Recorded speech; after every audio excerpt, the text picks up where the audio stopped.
Bonjour et bienvenue dans cette nouvelle activité lien. Aujourd'hui, je vous propose de répondre à une question que vous posez peut-être. Comment faire participer une personne ayant la maladie d'Alzheimer aux tâches ménagères? Intéressant, hein?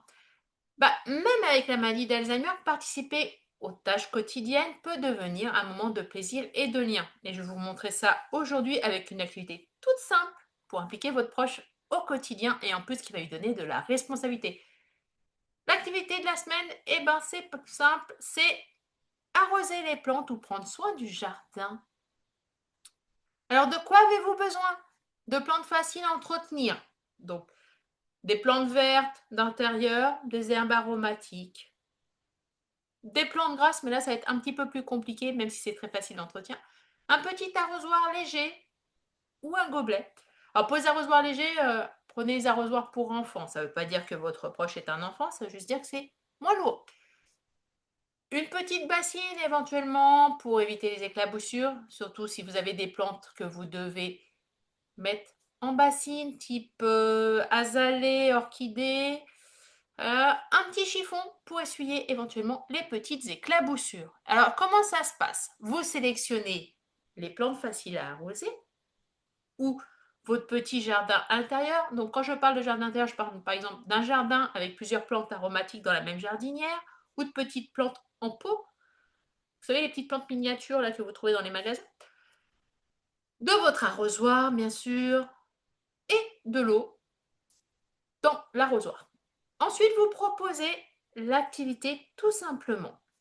Ça peut commencer, par exemple, par remplir l'arrosoir, en montrant le geste en disant « J'ouvre le robinet, je mets l'arrosoir, je mets un petit peu d'eau, je ferme le robinet. » Ou ça peut être l'arrosoir qui est rempli d'eau posé à côté de la plante. Et vous pouvez aller voir votre proche ou votre patient. Pourrais-tu m'aider en arrosant cette plante? Et vous lui montrez l'arrosoir. Vous laissez votre proche ou votre résident arroser à son rythme, avec votre aide ou sans. Vous pouvez l'encourager avant, évidemment, s'il ne sait pas s'il faut arroser, à toucher la terre, sentir si elle est sèche ou pas. Regardez si les feuilles sont molles ou simplement observer les plantes s'il ne veut pas les arroser. C'est aussi une activité.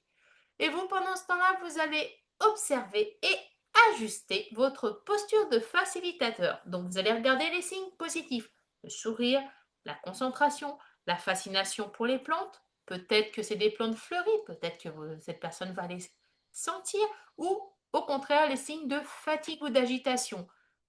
Et auquel cas, ça va être le regard fuyant, l'énervement, l'agacement, les bougonnements, quitter la pièce. Bref, auquel cas, vous faites soit une pause en proposant autre chose, soit vous limitez le nombre de plantes à arroser, soit vous changez d'activité.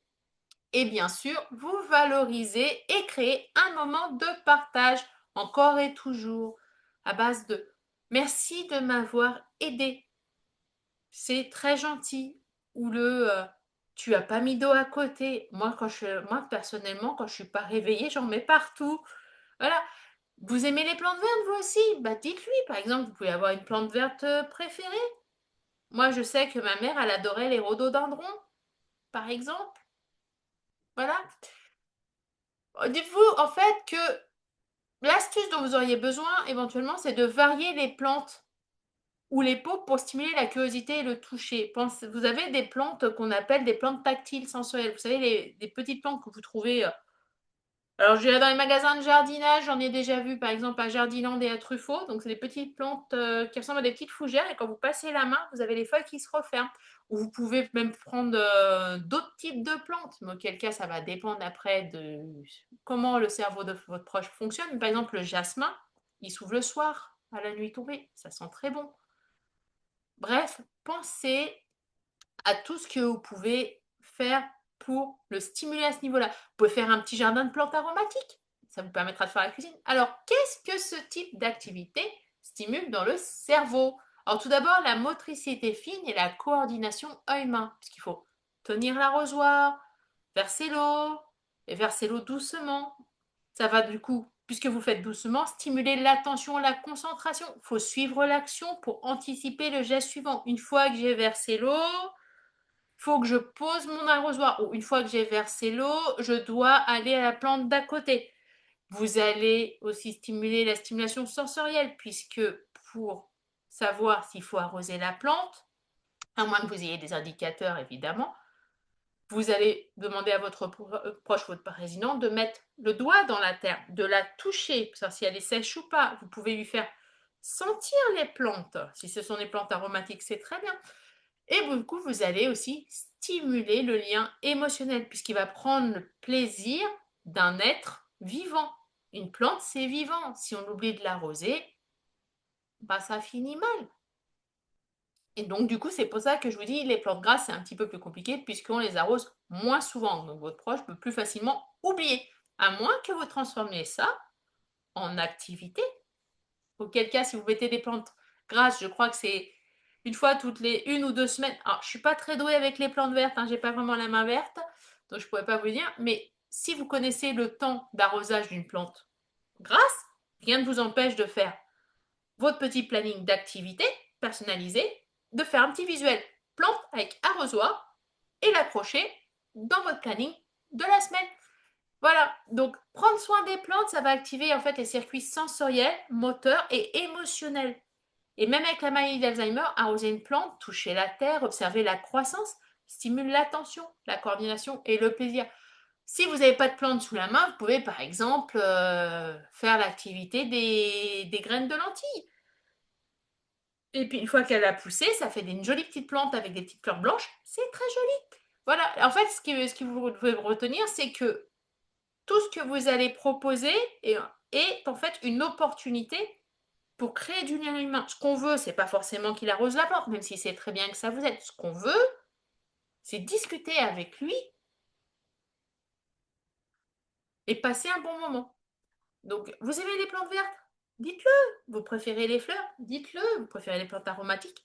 Dites-le. Vous n'avez pas la main verte comme moi? Bah, dites-le. Et remerciez-le si lui, c'est son cas. Voilà, en fait, participer au point des plantes, ça offre un moment de stimulation, de plaisir et de lien. Et dites-vous que toute émotion et valorisant la participation renforce le lien humain.